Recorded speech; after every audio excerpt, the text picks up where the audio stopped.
जाति शोषण, अन्याय, अत्याचार, किसी तरह के जाति जुर्म होते हैं, उनके साथ हमेशा खड़ा रहता है।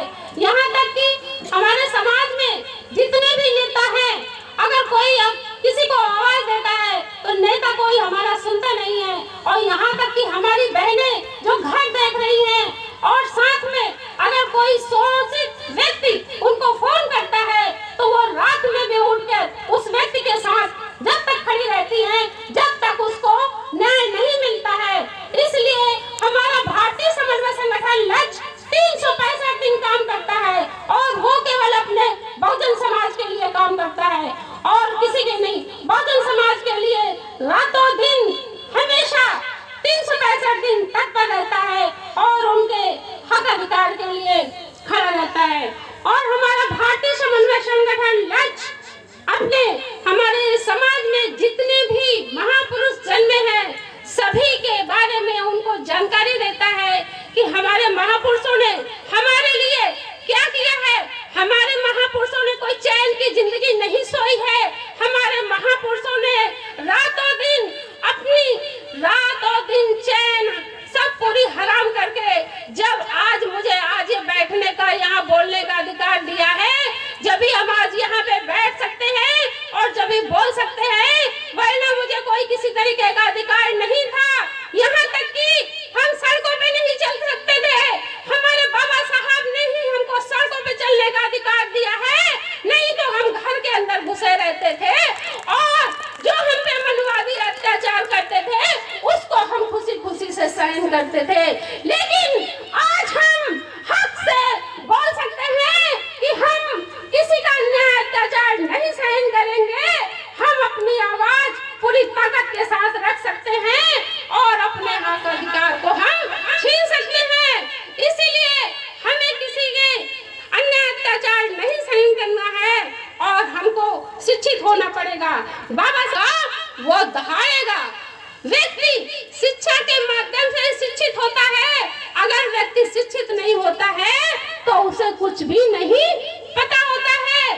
तो बाबा साहब ने ये कहा है कि ए मेरी बहनों, ए मेरे भाइयों, अगर आपके खाने के पास ना हो तो कोई बात नहीं, आप 2 टाइम मत खाइए, 1 टाइम खाइए, लेकिन अपने बच्चों को शिक्षित अवश्य करिए। जब आपका बच्चा शिक्षित होगा तब आपको नीचे से लेके ऊपर तक पहुंचा सकता है, वो सारी सुख सुविधाएं आपको दे सकता है। अगर बच्चा शिक्षा ही के बारे में कुछ नहीं जानेगा तो उसे कुछ भी नहीं पता होगा। इसलिए अपनी बहनों से भी कहना है कि ज्यादा अच्छे कपड़ों के चक्कर में मत रहना, लेकिन अपने बच्चों के हाथ में किताबें अवश्य पकड़ाइए। अगर बच्चा किताबें नहीं पकड़ेगा तो कुछ भी नहीं कर सकता है।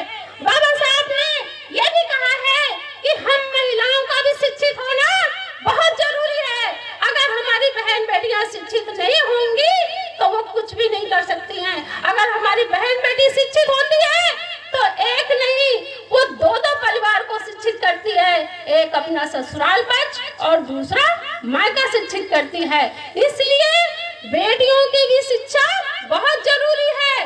बेटी को केवल घर के अंदर नहीं रखना है, उन्हें शिक्षा देनी है। ये हमारी बहनों से विशेष रिक्वेस्ट है कि अपनी बच्चियों को स्कूल अवश्य भेजें। ये न कहे कि ये तो बेटी है, ये घर का ही काम देखे, नहीं, ऐसा नहीं। अगर हमारी सावित्रीबाई बहन बच्चियों को शिक्षा न देती तो आज हमारी महिलाएं शिक्षित न होती, वो शायद घर के अंदर चूल्हा चौका में ही व्यस्त रहती। हमारी माता सावित्रीबाई फुले शिक्षा के लिए क्या क्या नहीं उन्होंने सहन किया। उन पे कीचड़, गोबर, पत्थर, पता नहीं कितनी तरह तरह की उन पे यातनाएं दी गई, लेकिन उन्होंने उस सब को स्वीकार किया। इस वजह कि अपने समाज के लिए कि हमारा समाज जो है अशिक्षित है, उसके पास शिक्षा नहीं है, और जिसके पास शिक्षा नहीं होती है वो व्यक्ति किस तरह के होता है, पशु के समान होता है। तो इसलिए शिक्षित होना बहुत जरूरी है। बाबा साहब ने हमारे पुरुष भाइयों होता और संविधान में हमें कुछ न बताया होता तो हमारे पुरुष भाई भी आज शायद घर के अंदर होते हैं। पुरुष भाइयों के अंदर जो आज गले में टाई है और ऊपर जो मतलब अच्छे कपड़े हैं, कोट है, वो सब बाबा साहब की बदौलत है। जो हाथ में पेन पकड़ा है वो बाबा साहब की बदौलत है। नहीं तो हमारे गले में हांडी होती और हाथ में झाड़ू होती और गले में हांडी बंदी होती और हमें किसी तरीके का कोई भी हक अधिकार नहीं था। हम इसी में रहते। तो बाबा साहब का शुक्र करो कि बाबा साहब ने अपनी मंत्री थे, मंत्री के पद थे, उन्होंने तुरंत इस्तीफा दिया। इस वजह से कि हमारी बहनों की कोई भी हक अधिकार के बारे में मतलब कोई भी उनके फेवर में नहीं था, हमेशा सब वो अगेंस्ट में थे। इस वजह से उन्होंने अपने मंत्री पद से इस्तीफा दे दिया। अगर आज तो किसी को मंत्री बना दो तो वो अपने पद से इस्तीफा नहीं देगा। क्यों नहीं देगा? वो चाहता है कि मैं अच्छा रहूं, मेरे बच्चे अच्छे रहें और मेरा परिवार अच्छा रहे, और इससे कुछ नहीं सोच। तो बाबा साहब ने ना अपना परिवार देखा कि जब तक मैं अपने समाज को हक अधिकार नहीं दिलाऊंगा तब तक मैं चैन की नींद नहीं बैठूंगा। और बाबा साहब ने अपने 4 बच्चे कुर्बान कर दिए और यहाँ तक कि अपने जीवन संगनी को भी कुर्बान कर दिया। इस वजह से, हमारी वजह से आज हम उनके मतलब जितनी बड़ी कुर्बानियां हैं, अगर सबको भूल जाए तो हम पे लालत है।